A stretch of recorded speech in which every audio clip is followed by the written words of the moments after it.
Our life was crime. My whole family was criminals.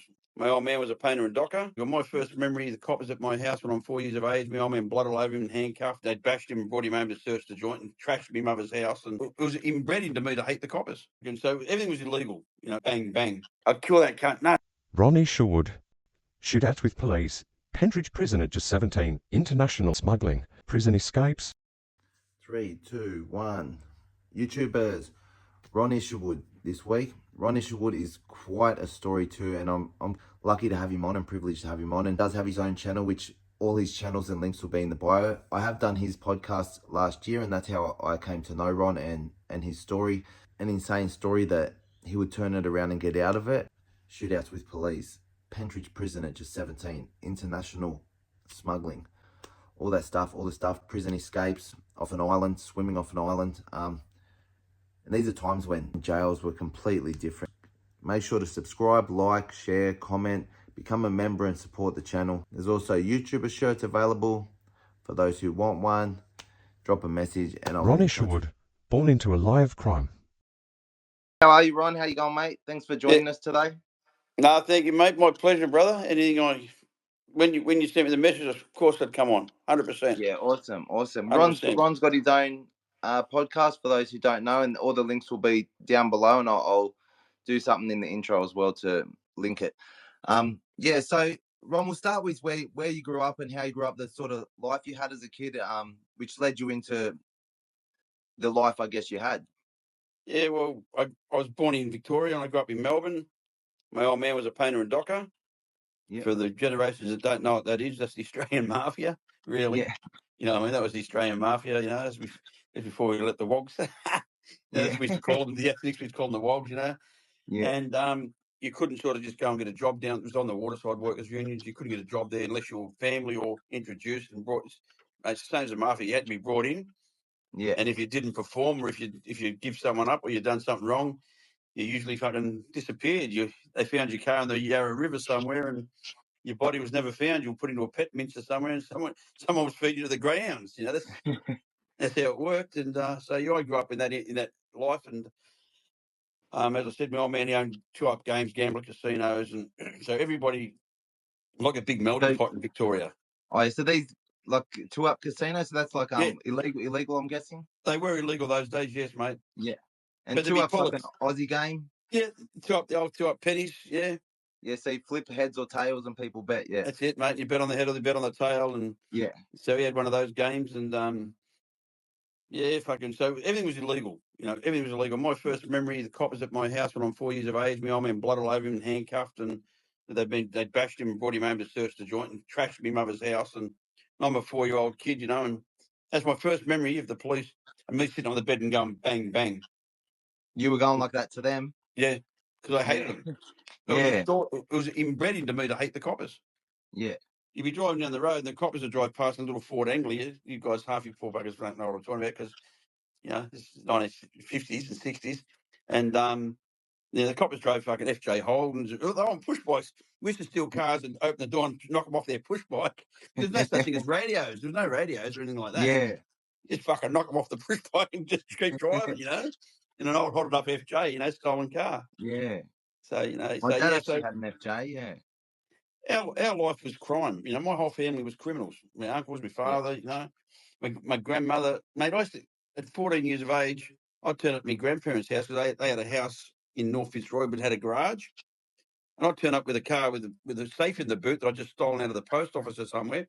I'd put it in the back of their joint and I'd cut the safe open and fucking drill holes, and then I'd get the chisel and smash with an axe and cut the safe out. My grandma would come out and give us some sandwiches and a cup of tea, and I'm in the back cutting the safe in my grandma's house, You boys need to have a little rest. You've been on that for hours, Wash your hands, eat some sandwiches, Yeah. And what was that area like back then? Poor, mate. Very poor. Poor, yeah. It was really poor, mate. It was like Redfern. Yeah.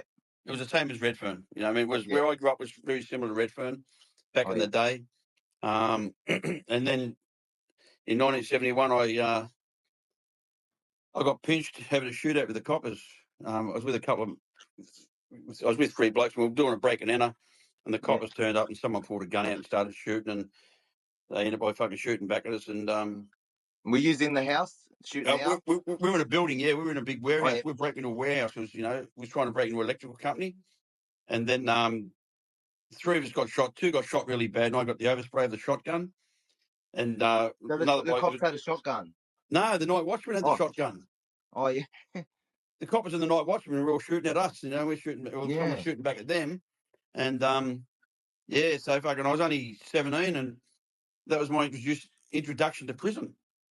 Yeah, wow. When I went to Petridge Prison at 17, I was 17 and 3 months old. It was just before Christmas, and I just turned 17. It was fucking horrific. When I think back at it, no wonder I ended up being a junkie and fucking not the $4, the trauma that, I went through that night, because I seen me making shot right through the mouth. Blew half his fucking head off. All his teeth come out the side of his head, and the other mate got shot with a shotgun. He went flying through the air right beside me, and I got hit with all the overspray. Yeah. Did they survive? Yeah, they both survived. Oh, wow. Yeah, they both survived, mate. And I thought, they're dead. And I shit myself. I went and hid in the fucking, climbed in the cardboard box and hid, hope that they'd go away. Yeah. They didn't go away. It's all a bad dream, eh? Yeah, it was just it was a bad dream, mate. That was the beginning of the nightmare. And, we got, one of the blokes ended by pleading guilty to the gun, powerful wax text and all that bullshit. They know who fires the weapons. And I was only a kid, and I was 17. As I said, I sat in Petridge for 10 months on remand. And Petridge was a hell of a hole in 1971. You got locked up at 3 o'clock in the afternoon. You got out at 8 o'clock the next morning, and there was nothing in your cell. Nothing. Oh yeah, nothing. So no TV, no sort of electricals. Not a radio, nothing. Not even a magazine. Not a book. Did we use 1 out or 2 out? 1 out, all 1 out. Oh yeah. You just sit there and fucking masturbate and fucking. If I knew what to meditate, I would have meditated. But you know what I mean, like, and you just lay there in your dream. So you go into another world. Yeah. And I found that to be an escape. Yeah. Oh, I should have turned left. I should have went that way. I should have. I found I did that for years, Nate. For years, I'd be in prison cells thinking about the getaway, and I should have turned left, and I would have got away. 5 years into a lag, and you're still thinking about how you could have got away. Yeah, how you can do it better next time. Yeah, and it was just a fantasy, I wrote that book called Born into the Lie of Crime because it was a lie. Yeah, my head was just a liar. My head told me that it was cool. I wanted to be a lie of crime, not a life of crime. Yeah, it's life, but I crossed the F off. It just says Born into the Lie of Crime. The F has just faded out. Yeah. But so mate, I went to Petridge. I got introduced to drugs in prison back those days. Yeah. But not illicit drugs. They put me on fucking psych drugs. The jail put me on Largactil. Oh yeah. Shit. And so I had the Largy Shuffle going. Yeah. And you got to remember, I'm fucking a little kid. I'm probably about, I don't know, what would I be? Probably about 8 stone, which is, I don't know what that is in pounds. It's not much, probably 55 pounds or something. I was, 55 kilos. I mean, I was a little kid. Yeah. I didn't even fucking have hair on my face properly. And so I was pretty good in jail because of my name, because of my surname. And plus I wasn't real bright, I was a little bit violent. Yeah. And people say to me, did they get you in the jail? Did they try to fuck you? And I say, mate, I'd kill him in front of the governor. Yeah.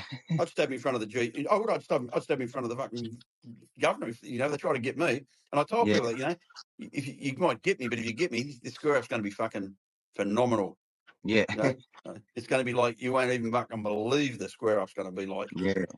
So I was only a little fella, but I had a lot of fucking loose screws. And because I'd already shot, allegedly shot people and allegedly, done all this bad stuff as a kid, I had no concept of consequences. Yeah. The only thing I cared about was don't get caught. Yeah. It wasn't like, that poor guy, you shouldn't have shot him, or you shouldn't have done that. You should fuck off, like I was. We're gangs. We're gangs. They call gangs. Don't like that word. We're fucking organised crime people shooting each other and trying to battle for a position in power and things like that. It wasn't innocent people like, let's go shoot some poor stiff down the road. Yeah. And I always say that, I never involved people's families. If I was dirty on someone, I never went to their house and shot their house up and shit like that. The house can't shoot back anyway. Yeah. When they shot up a car once that belonged to us, and I rang them. There was no mobile phones, and I rang the bloke and said, mate, the car doesn't shoot back. Yeah. He said, I'm going to fucking kill you, car. Like that. I said, mate, where do you want to meet? Yeah, just ring me, bro. No one's ever died over a phone call. Where do you want to catch up? Let's catch up and have a chat about this. You're going to kill me. And while you're killing me, I'll just stand there and let you. Yeah, you know. Yeah. From my experience, mate, anyone that told me they were going to kill me weren't going to kill me. Yeah. Trust me. They were hoping you'd be scared. Yeah. Yeah. If someone's going to knock you, they're not going to tell you, mate. Yeah. Not if they, not if Yeah. you know, because I've had arguments with blokes in the nick over the years, many years ago, where one of the gangsters, we'd done a run-in on their joint and robbed the fucking drug dealer. And the message got back, you know whose gear this is? And I said, I don't give a fuck whose gear it is. And then when I went back to jail, as we always do, I get a message, oh, so-and-so's dirty on you. I won't say his name because he's still alive. He's not coming like me, but he's still alive, so out of respect, I won't say his name. And the people that got robbed said, you know, allegedly said, oh, you know whose gear this is? And I said to them, they told me whose gear it was, and I said, I'm going to knock him anyway. Oh, you know, I don't say that. So there was a message that I was supposed to have said that. So they come over for the Ironman competition. They came from Parramatta Jail and we were at Long Bay. Oh, yeah. And the crew come over. We used to have Ironman competitions once a year. And the bloke came over that was, you know, he's pretty well respected crim those days. He's not so respected these days, but he came over and we went for a walk in the yard, you know, we was going to sort it out. And he said to me, you fucking told him you were going to put me off. And I burst out laughing. I said, think about it, dickhead. He said, I was going to put you off. Do you think I'd tell some fucking junkie slut? Yeah. And he went, what? I said, mate, if I was going to knock you, you'd be the first and the last to know, and the only person to know. Yeah. He sort of, you know, put his hand out and said, all right, mate, you know, I'm sorry I've been bagging you and threatening you, because you've been sending messages. Yeah. And I said, mate, come to the Ironman competition. Fucking, yeah. You're going to do all. And he brought his little crew with him, you know, like, he had some good people with him too, but I had some good people with me too. Yeah. You know, What's the Ironman? What did that consist of? Weights, running around the circle, fucking MRC a million times. Yeah. You know, doing fucking 500 push-ups, you know, fucking 100 fucking chin-ups, fucking 100 dips. You know, it was an Ironman competition. So it used to be good. We used to have weightlifting competitions in the jails those days. Yeah. You know, there was a bloke, he was called the Giant, Wayne Newman. He was pretty famous. Yeah. He was the strongest man in the system. He was a big guy. That's why he's called him the Giant, of course. But he used to do sit-ups with 126 pound behind his neck on a bar on the incline bench doing sit-ups. Wow. He used to kill the 126 pound bar just and talk out. Love these weights, you know. He was him, Frenchie, you know, Warren Land Frenchie, the bloke that Roger Rogerson knocked. Oh yeah. Him, me, and the Giant, we all used to train together there. And another bloke called Bobby Chapman. Bobby was a pretty bad motherfucker. They killed him too.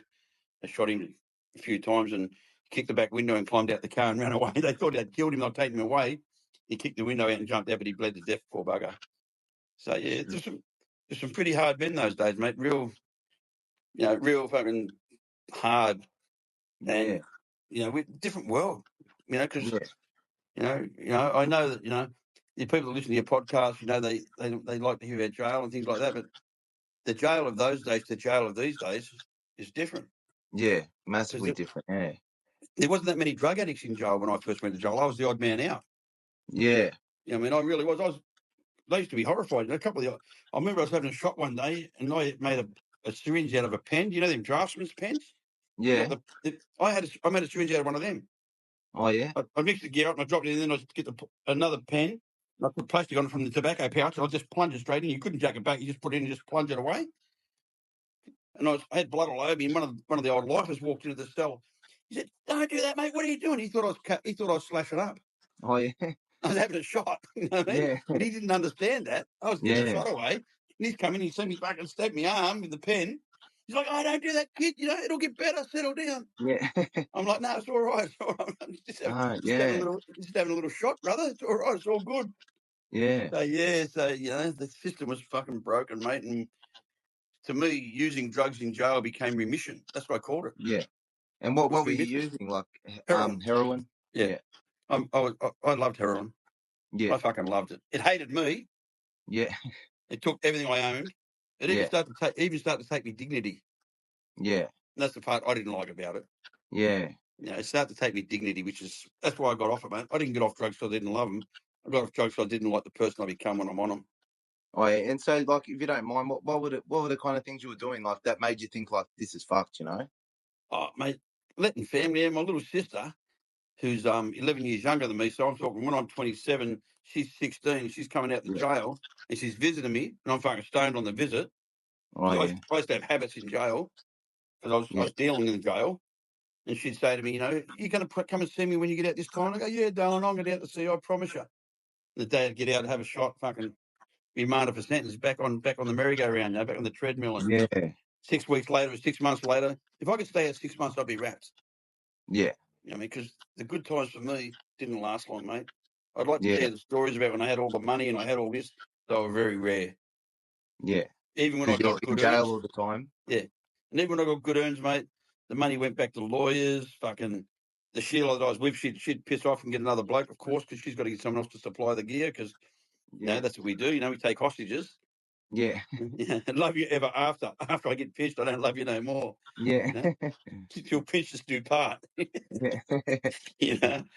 But mate, so my life of crime was, I was born into it. I didn't become a criminal because I was an addict. A lot of people become criminals because they were addicts.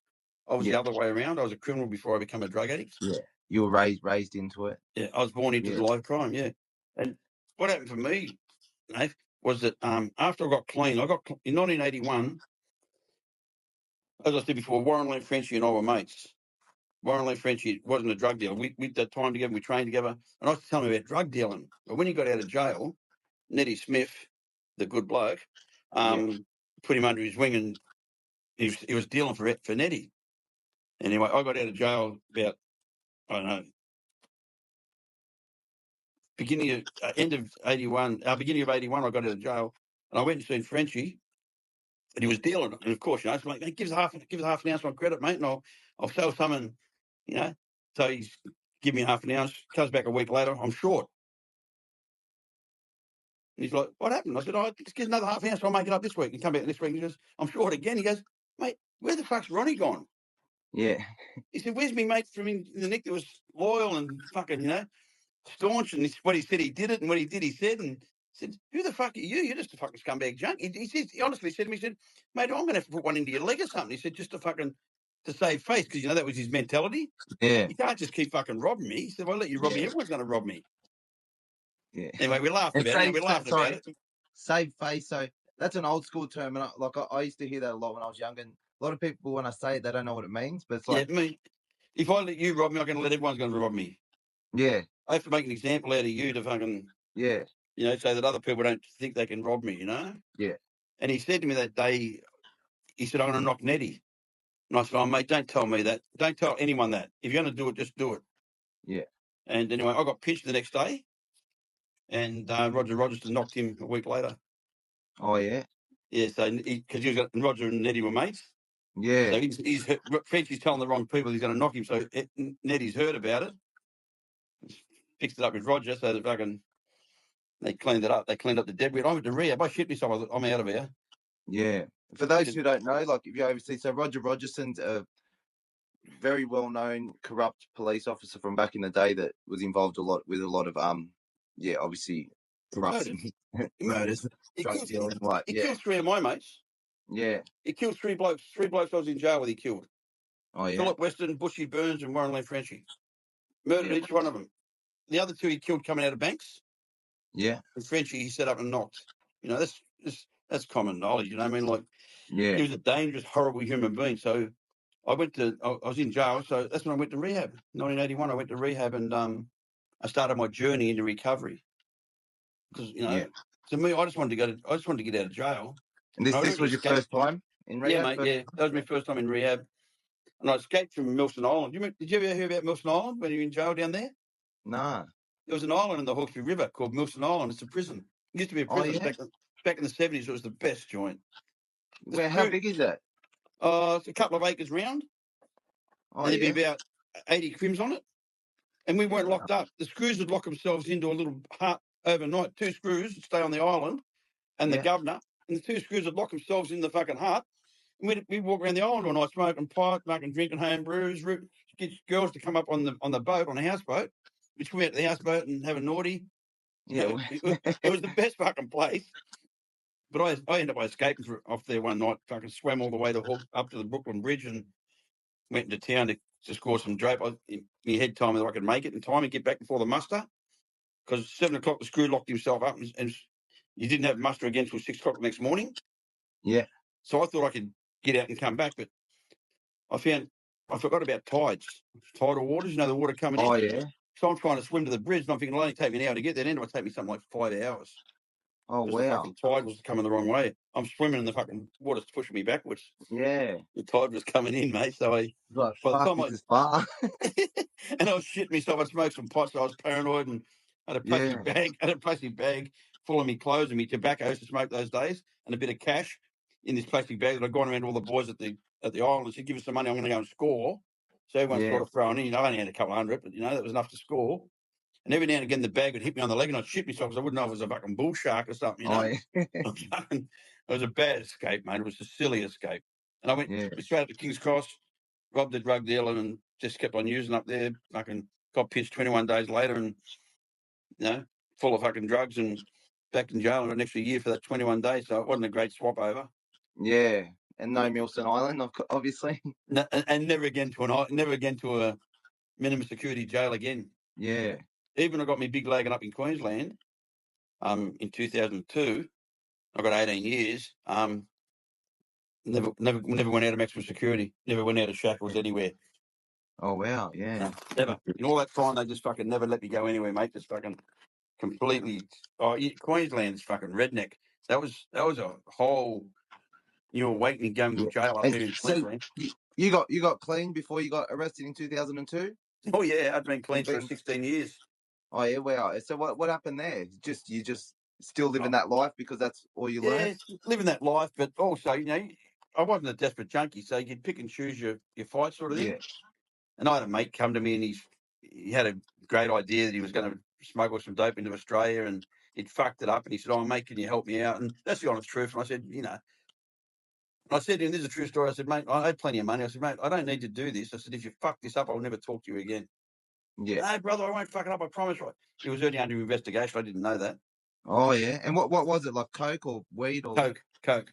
Yeah. Yeah. There's 30 kilos of coke.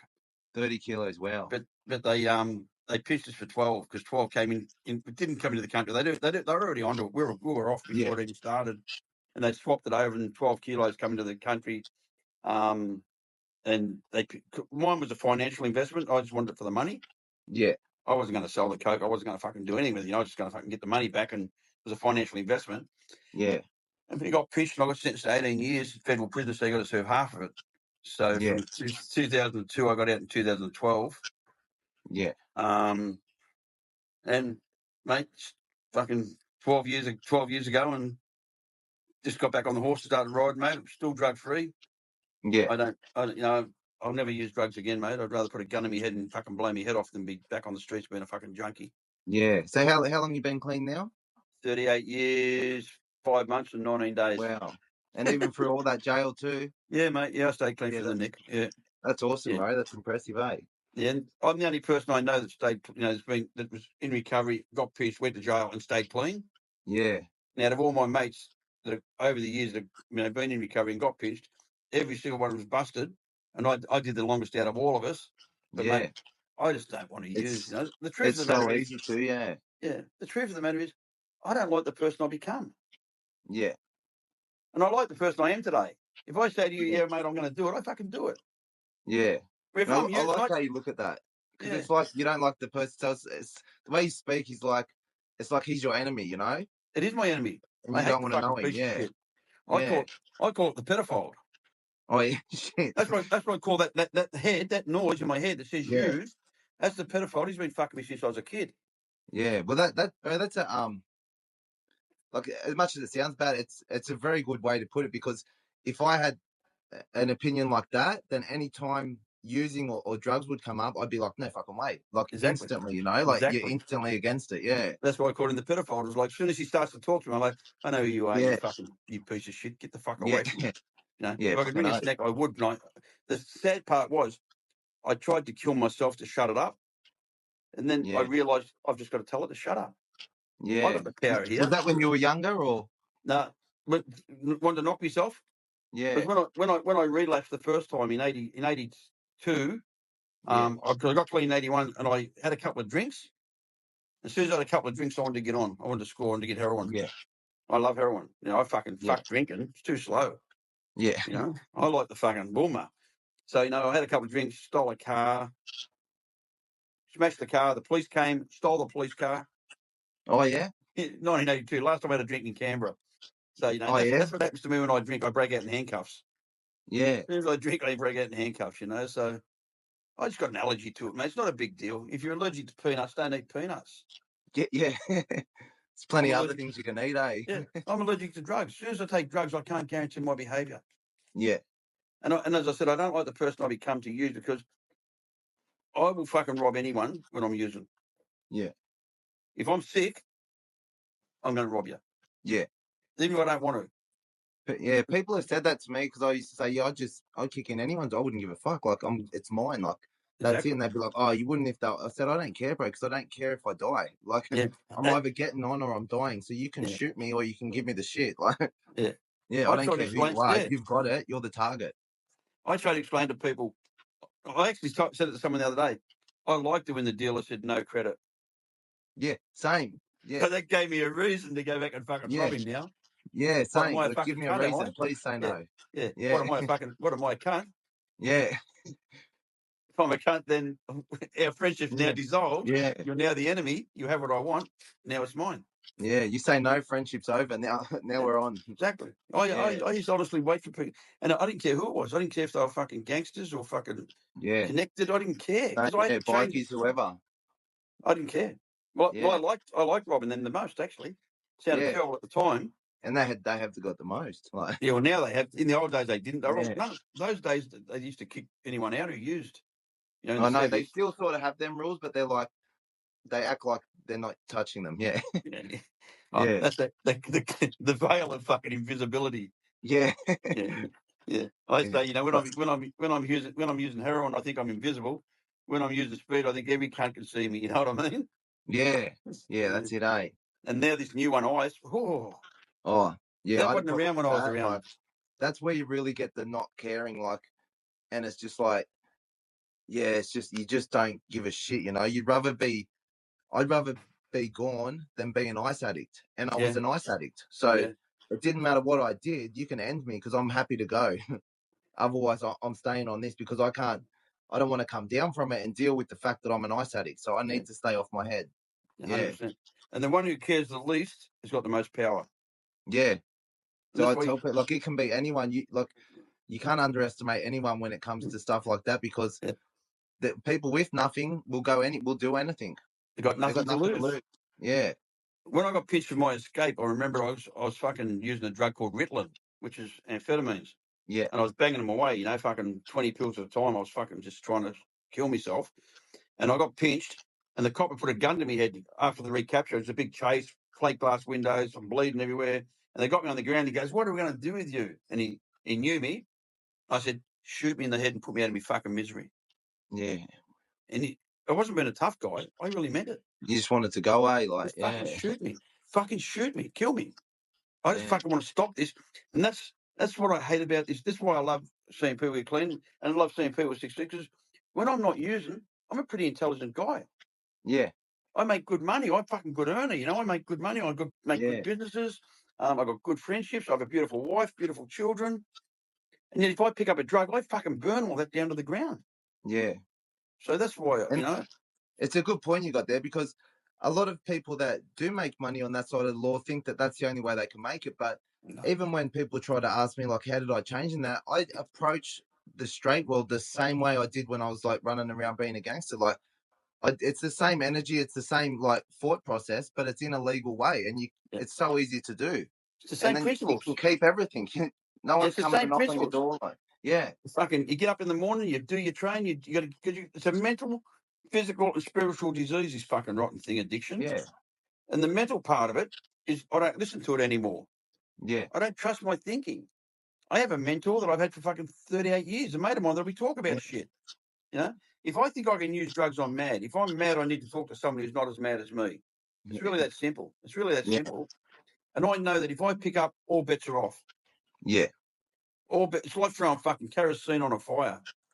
Yeah. I can't stop until all the fire's burnt out, till there's no more fuel to burn. Yeah. There's no car, no house, no jewelry, no. Yeah. People might say to me, "Oh yeah, I was using drugs, you know, and my house was behind in the mortgage." And I think, house? Even when they say I slept in my car, I never had a fucking car. Yeah. You know, like car, I would have loved to have had a car. I had everyone else's cars. Yeah, exactly. Yeah, stolen Hey, cars. that's it. Yours. Yeah. But you're right with that. Yeah, it's like, mate, it's not a kilo of meth that's going to kill me. It's that first puff. That one little. As soon as it touches my lips, that's the end. Like, My saying is, if you get hit by a train, what killed you? The first carriage is the last one. Yeah. Fucking first one.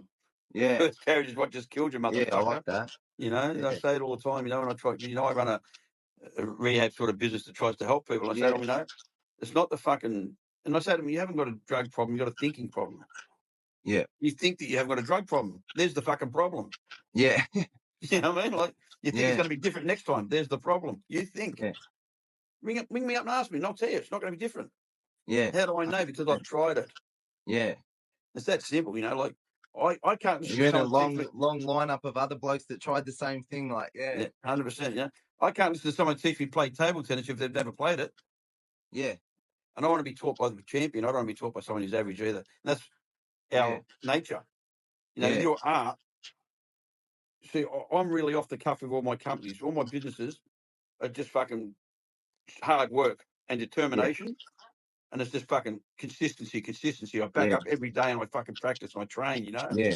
That's what I train do my brain. brain. And paint. Yeah. You know, every day I just keep backing up. And then in the end you start to go, wait a minute, I'm starting to achieve shit here. Yeah.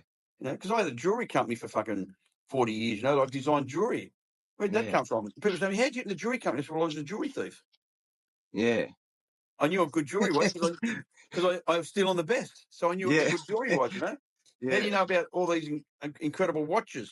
Well, they're the ones I was looking for to steal because they're the ones I could sell the most money for. Yeah. You know, so it was all about, I just took my head from crime and put it into legal. Yeah, that's it, eh? And it just fucking, mate. So when you decided to change, this was after the Queensland sentence? Yes, mate. And you still obviously had like what, 10 years parole or something, or 10 years parole. 10 years parole. Yeah. It was 9. And you got it. Yeah, I changed. I appealed the 9 years because my co-accused had a little deal with the police and got a lesser sentence than me. Oh yeah. So I appealed and got a year taken off the bottom, but they wouldn't take it off the top. The good people, the wonderful people. Yeah. You know, mate, I've had one pinch in 40 years. Oh yeah, wow. It's just a big one, yeah. Yeah, it was a big one. I hadn't been pinched for 20 years, and I got pinched on the last one. Yeah. And it's been 22 years since that pinch. I got pinched in 2002. And yet, you know, like, the reality is, mate, if I hadn't got pinched, it's going to sound stupid. I know some of your listeners are probably going to think this guy's a wanker. I don't really give a fuck. But getting pinched was the best thing that happened to me. Yeah. I reassessed my whole life. Same, yeah. When I got my last pinch, that was like, that saved me. Yeah, mate. And I reassessed everything. Art, like, yeah. And I started to look at, I'll tell you what else happened, Nate. I started to see all the blokes in jail bashing each other over subby and giving each other up and fucking mates bashing each other over fucking strips of subby. Yeah. I say, what, you got 3 pills? You think you're Don Corleone? Yeah. You got $20 worth of pills, you fucking idiot. I was singing that the other day, like the bloke the day before he gets a drop, he's like, bro, what do you want? Noodles, this, that. Next day, coming out to the yard, like big strut on, like, come on, bro. Yeah. I got fucking 10 pills and I'm Don Corleone. Yeah. I'm the king of the world. Like. Bloke's trying to see him. He's like, 10 minutes, bro. 10 minutes. In a minute, bro. Yeah, when I got time, mate. Yeah. No, you can't get on. You're fucking out, you know. Like. Yeah. And then you say to him, he's no good, that cunt. Yeah, but he gets on. Yeah. Oh, that was one of the big ones that, you know, really changed my perspective on things in there. And I'm like, man, who are these people? Who am I talking to? Like, they're just letting people be in here that are snitches just because they get on. Like, you can get high for a day. Old mate takes someone out and, you know, like takes a pest out or something. This bloke tells on him. Yep. Like, fucking just so you can be high for a day. Like, come on, bro. Man. And I seen that, and I seen the destruction, and it made me realise that even though I was sitting back and I was pulling strings, you know, I wasn't hands on, and I'd forgotten about the degradation and the dereliction and the destruction of active addiction. Yeah. And going back in the jail, just watching, I thought, I don't want to be part of this. Yeah. I don't want to be part of this. Yeah. You know? And I don't have to be part of it because I'm really successful with what I do. Yeah, absolutely. You know? We're just opening a new company now, helping people that have been abused by fucking rock spiders. Oh yeah, well, see, this is what I like about your story too, Ron, because like anyone, if someone met you and they seen someone in a similar position to you these days and looked at them, they'd be thinking, yeah, you're going to be in jail forever. You're going to end up ODing, or, you know, you're just one of those people. Yeah. But you turned it around in your life. You got away from it. You know, you're a person who's heavily addicted to drugs, but you don't use them. Yeah. You've turned it around where you've actually used your own money to help other people and built these businesses and stuff, and you help people out with your own time, and you know you don't get paid for it and stuff. Yeah. So I wanted to talk about that too. Mate, I'm really blessed that somebody came out of the jail in 1981 and spent time and said, "Why don't you go to rehab? You need help. You're fucked." So they carried a message to me. Yeah. So my job is now to pass it on. Yeah. Carry it forward. And I believe everything I have today has been a direct result of helping somebody else. You know? Yeah. My mate, you know, who's dead now, you know, Russell Manser. Yeah. You know, I mean, I tried to help Russell for years and I loved him, and, you know, but you can't help somebody who doesn't want to help himself. Yeah. You know what I mean? And there's so many people out there that are good fucking humans with really good hearts. Yeah. That just fuck their lives because of drugs. Yeah. And if they can stop using drugs, they'll have this incredible life, and they'll have this fucking great wife, and they'll be driving their grouse car, and they'll be walking around with a heart full of fucking love and joy and no fear. That's the big one for me. Fear is what makes me dangerous. Yeah. Yeah. Because I'm a fucking. I know. Yeah. I react badly to fear. Yeah, a lot of us are like that fight or flight. We got the fight where it's exactly as soon as fear comes, you just got to confront it just to get rid of that feel, because we can't deal with that feeling. I don't cope, and that's what I used to use drugs for, because I couldn't cope with my feelings. I couldn't live in the world, mate. I'm 38 years clean. I live a really beautiful life. I still hate going to the mall. I hate going to fucking shopping centres. I go into fucking spasm when I've got to go. So I'm damaged from all the time I spent in jail. Mate, the shit we see in jail desensitizes us. You can't get killed for an orange. You know, I've seen a cunt get killed for an orange. Yeah. Another bloke get fucking put in a coma over a game of tennis. Yeah. You know, like we see this stuff consistently in prisons where people are getting knocked and getting fucking stomped and all that stuff. And, you know, I've been involved with fucking stuff in jail that I maybe shouldn't have too, but it still scars us. And we get out there, you put in society, and there's nothing there for us. They just put us out and put us on parole. Yeah. No job, no fucking education, no training, no support. No life skills. And you get out and you go and see some fucking scumbag fucking shithead parole officer who's got the job for the wrong reason. Yeah. Because they want to have control over those fucking criminals. I'm going to tell him what to do. Yeah. You know? You need to piss in a bottle because I believe you're on drugs. Fuck off, dickhead. I've been on a drug for 20 years. You still need to piss in a bottle. I went through all that stuff. At 27 years clean, and I got out on parole. And because, you know, I didn't go to jail as a bum. I didn't go to jail with no money. You know, I went to jail with money. And I got out and I went and lived at my best mate's house. It was a $4 or $5 million house in San Susie on the water. And that, well, the parole board have do a house assessment and have gone, what the fuck? You know? And I'm sitting there, the two Mercedes parked out the front, and they're like, what the fuck? I said, what are you talking about? I said, what are you doing living here? I said, this is my brother's house. They're like, where did you get his money from? I said, none of your fucking business. Yeah, he's not on parole. Yeah, he's not on parole. They said, we're not used to going to people's homes on parole. But they still drove me mad, mate. They fucking busted my balls for the first year. Yeah. You can't work. I said, what do you mean I can't work? No. You can't go in the jewelry trade. You can't work back in drug and alcohol. You can't work back in drug and alcohol. I said, well, I'm only good at 3 things. Drug and alcohol, jewelry, and drug smuggling. Yeah. I said, you tell me I can't do the other 2. And they said, oh, no, you can't say that, you know. But it was that sort of, they just don't give you a break. They don't want to help us. They don't want to assist us.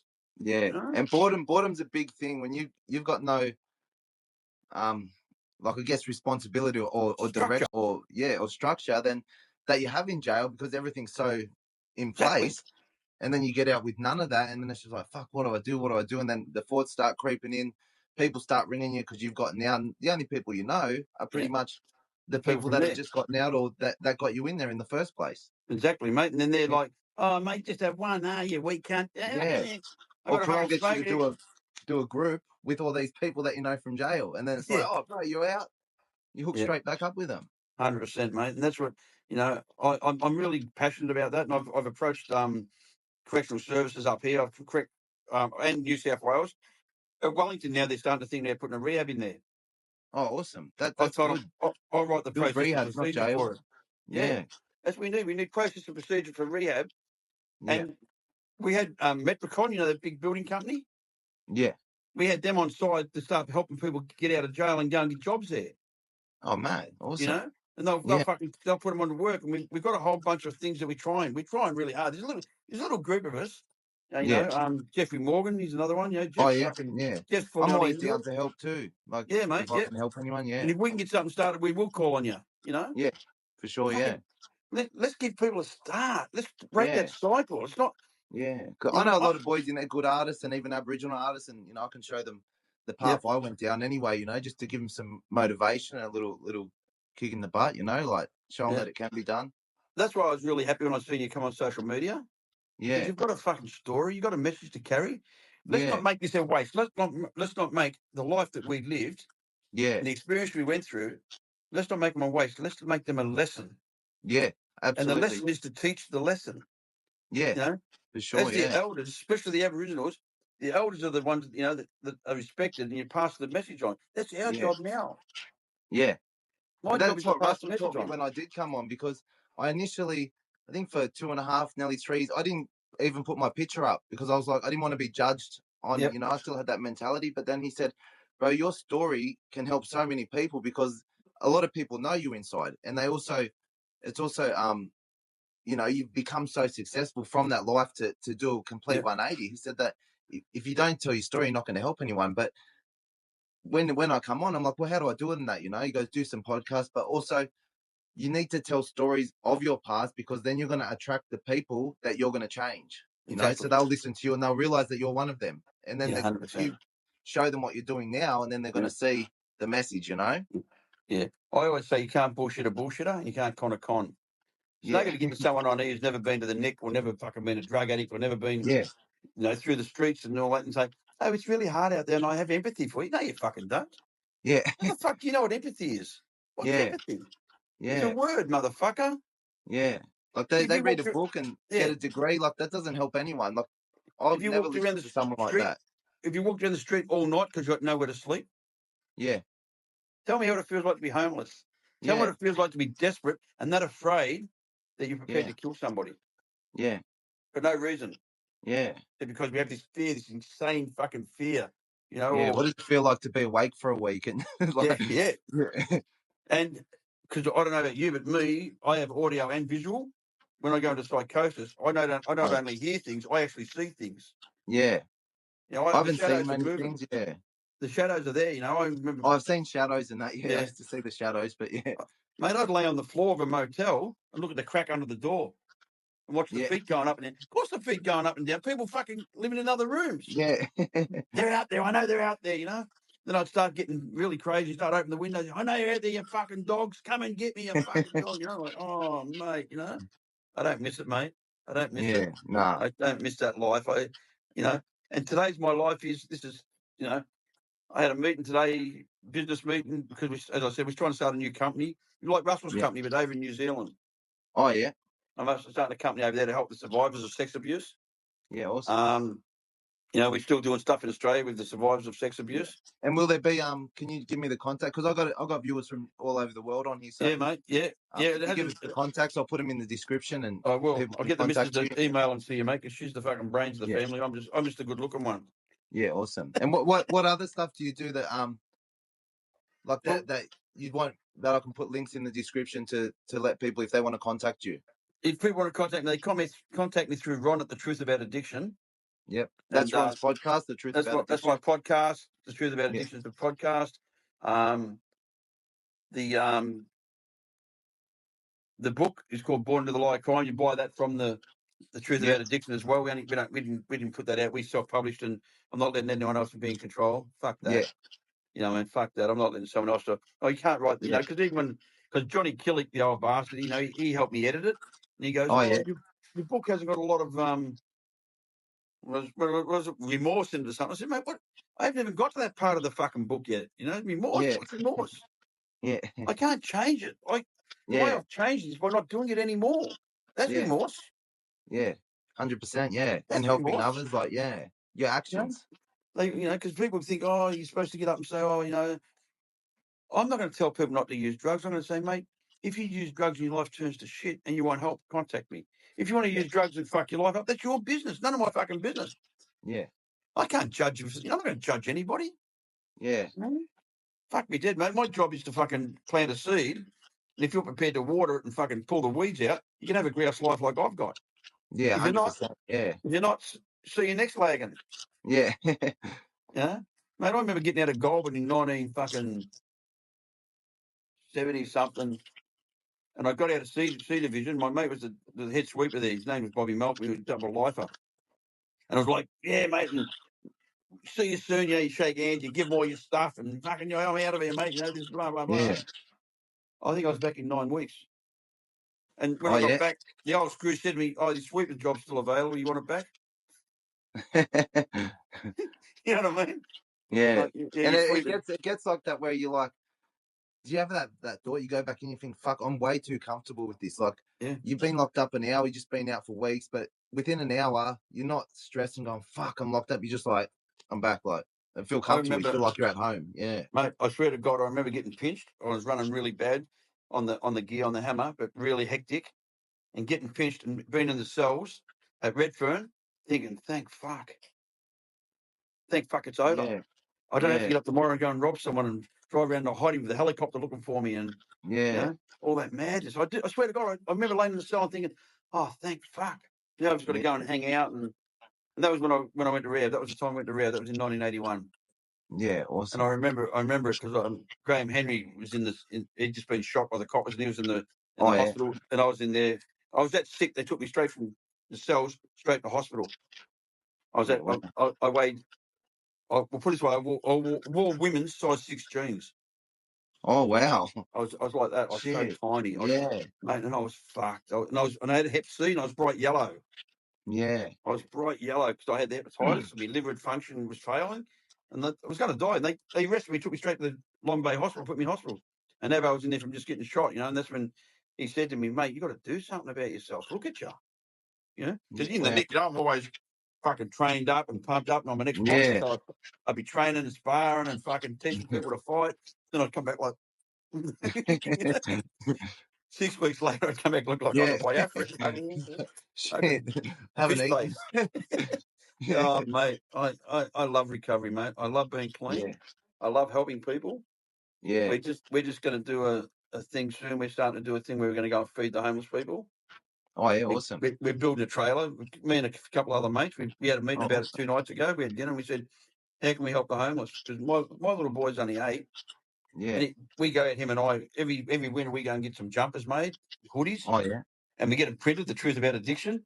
Yeah. And then on the back it says, it sucks, the truth about addiction, it sucks. And we make up little bags, and my little boy and I, we go and he gives them to all the homeless people with food and all that. We put noodles in there, cans of fucking beef and cans of vegetables and shit like that, with soups, so they can make themselves a feed. And we just go, and he loves it. He says to me sometimes, Daddy, can we go look for some homeless people? I say, yeah, mate, of course we can. And then he would say, I don't ride that bike anymore. Let's give it to one of the kids. Oh, that's awesome. See, I wasn't taught that stuff. I was taught bad. And my job was to break bad. Yeah.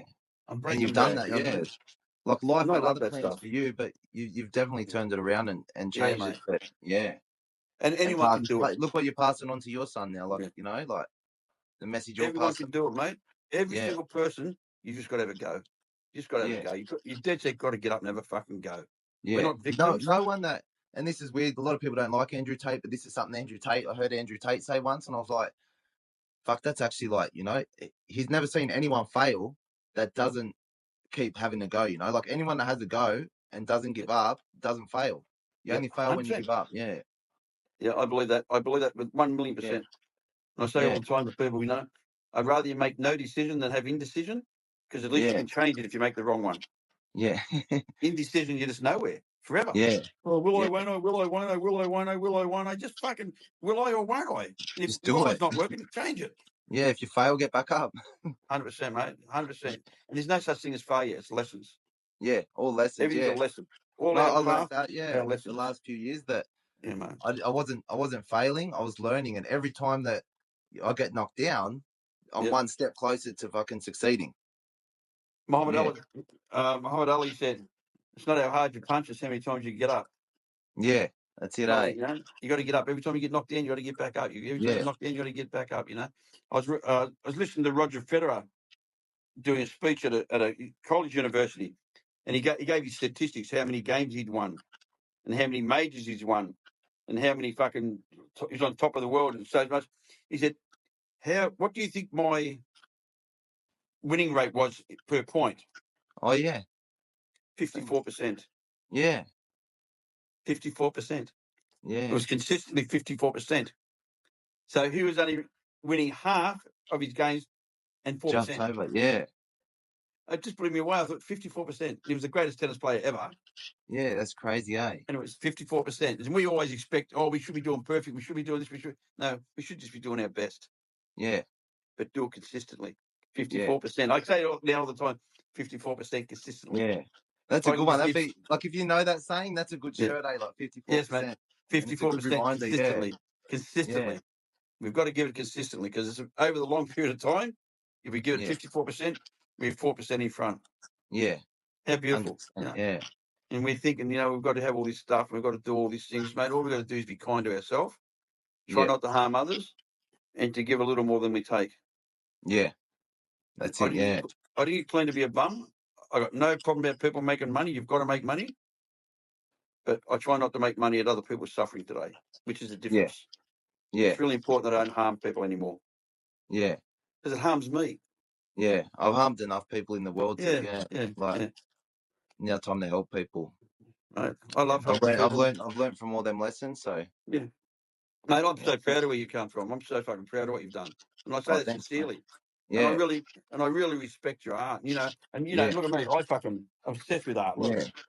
Yeah. I'm fucking full of art, you know what I mean? Like, and there's a behind there, look at that. There's a Paddison. Yeah. And mate, everyone that comes to my house, sits at my table and eats dinner, looks at that paint and I say, a mate of mine painted that for me and gave it to me. Yeah, man. And they go, that's the story you always tell us. I said, it's the Australian version of the story, the black wolf and the white wolf. Yeah. They all do. They all go like, that's that story, because I always talk about the good and evil on our shoulders. That's yeah. And see how things turn out. Like, that was freaky. I'm Buddhist, so like the energies in the world and the way things are meant to be, it's like everything always finds its place too, 100%, mate. Everything's for a reason, This podcast today's for a reason. Yeah, awesome. Yeah, no, I love it, mate. I love what you're doing. I really fucking wish you well, mate. I do. You know that sincerely. Yeah, same, Ron. You and like, there's a few boys doing it, and like, I'm proud of all of them, and it's like a privilege to be involved with people like you, like and that we can help each other, and that people now, that because of social media and YouTube and all this stuff, that they've actually got people that they can just go online now and they can find us, and they've got help at their fingertips, where we wouldn't have had that when we were younger, So nothing, mate. I get so many messages from people saying to me, I'm 8 months clean. I started listening to your podcast 8 months ago, and something resonated with me, and I've stayed clean since. And I got a message today, a guy saying, I'm 6 months off the vapes. Thanks, Ronnie. Fuck yeah. That's mad, Simple shit, mate. It's so rewarding. Yeah. It's not like, they kill you, you fucking cunt, you rob me, mate. Yeah. I don't have fear, mate. Someone can knock on my door and I walk up and answer it. I don't got no fear. Yeah. It's nice. It's so nice. It's so nice. Good, and I watch my children. My children aren't scared of me. My wife's not scared of me. Like, come on, they're gifts. Yeah, that's why I love that. I'm setting, sometimes I'm like, fuck, I'm setting such a good example for the girls. And like, I feel it, and I feel that they know it, and all they get is love and positivity from me. And, and then like sometimes in my head, I'll think of like the old me standing there, and I just think, fuck. Like sometimes I feel it's a nightmare. Sometimes I feel like they'll never know that person, Yeah, I got 42-year-old daughters that never seen me stoned. Yeah, awesome. I got 42-year-old daughters who I met their mum in rehab. They've never seen me drunk or stoned. Yeah, awesome. Because when I relapsed, I was only 3 years of age, and I never seen it for that 5 months that I used for. Oh yeah. So fucking mate, it's a privilege to be clean. It's a privilege to be a productive member of society. I'm not a bum licker. I'm not a fucking, neighbourhood watch guy. I've still got the same thoughts. I'm still fucking, as I say to my neighbours, I don't give a fuck if you root goats as long as they're not my goats. Yeah. And don't do it on my property. I don't care what you do in your place. You mind your business and mine. That's the truth. That's it, eh? I'm not, my principles are still the same, except for they're just positive. Yeah. I still don't like fucking pedophiles. I still don't like tellers. I still don't like, I've still got all that stuff that I don't like, you know what I mean? But, you know, that's just me, and I don't want to change that part of me. Otherwise, I would have changed it. Yeah. That's it. I think we found happiness with who we are, and yeah. That's what Buddhism. I'm a Buddhist too, as you know. You know, I've been to Buddhism for 40 years, and I found peace through just finding that, you know, no expectation. It's right here at the moment. That's all we have. Yeah. It is what it is. Big deal. Big fucking deal. You know. Yeah. It is what it is. Everything changes, mate. Well, we'll wrap it up there. All right, brother. Thanks very much, Ron, for your story and the way you've turned your life around. It's definitely like inspirational to people, and all the work you're doing with the community and addicts and people that you're motivating. So thank you on their behalf also, and thank you for coming on. My pleasure, mate. Anytime. Thank you, guys. Make sure to subscribe, like, share, comment for all the new stuff. Put your notifications on for all the new videos dropping. I'll continue to bring you stories like this that are you know, ones you don't usually hear. Ron does have quite an insane and interesting story, and to turn it all around and the amount of success he has and the amount of people he helps now is just, it's mind-blowing, because life had, as you've seen, life had some plans for Ron, and if I was in that path, so many people in jail that were. I don't come from a criminal family, and I became a, you know, gang leader and all that shit. So if I grew up in that stuff, fuck, there's very little chance I would have got out of it. But, you know, the strong people do. So it just goes to show his character, and quite proud to know him. He's actually a great person, great man, and that's why I sent him the painting that he has on his wall behind him. Anyway, guys, make sure you do all that. Subscribe, become a member, drop some super stickers and super chats if you can, because a lot of the stuff on here talk about does not get monetized in a lot of places. It's always on restrictions. Also, YouTuber shirts, if you want one, drop a message and I'll give you some contact details, or hit the email in my bio. Hit the email in my bio. You can go now. Hit the link in the description to Ron's book, Born into a Lie of Crime.